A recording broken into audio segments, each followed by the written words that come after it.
Nguli wa muziki huu wa Bongo Flava kutoka hapa Afrika Mashariki, Diamond Platnumz ni miongoni mwa wasanii ambao wameshirikishwa kwenye album ya nguli wa muziki kutoka huko nchini Benin.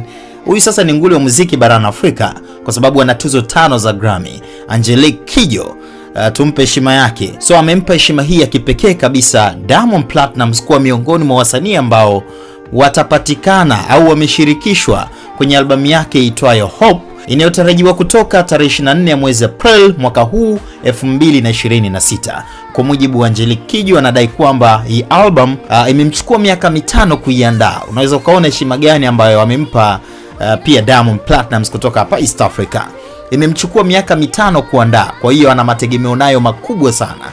Na sio tu hivyo, ameipa heshima kubwa kwa sababu ameidedicate kwa mama yake mzazi ambaye alichangia kwa kiasi kikubwa mwanamama huyu kufanikiwa zaidi kwenye safari yake ya muziki. Mama yake anaitwa Yvonne, alikuwa ni dancer maarufu huko nchini Benin, lakini pia alikuwa ni director kwenye theater miaka hiyo ya zamani. Aliplay part kubwa kuhakikisha kwamba mtoto wake anafanikiwa zaidi kwenye safari yake ya muziki. Wasanii walioshirikishwa kwenye albamu hiyo ni pamoja na Ayra Starr kutoka nchini Nigeria, Quavo, Davido kutoka Nigeria, Daju, Fally Ipupa kutoka DR Congo, Diamond Platnumz kutoka Tanzania, Soweto Gospel Choir na wengine wengi. Binafsi naisubiria kwa hamu kubwa sana kusikia kile ambacho Diamond Platnumz amekiimba akishirikiana na Angelique Kidjo. Albamu hiyo usishangae ukaikuta kwenye tuzo za Grammy za mwaka ujao, ikawa nominated maybe kwenye album ya kwenye category ya Best Global Music Album.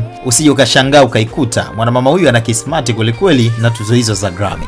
Unahisi ngoma hiyo itakuwa kali kiasi gani? Niachie maoni yako hapo chini kwenye sehemu ya comment section. Majina yangu mimi naitwa Mido Simba. Bye bye till the next time.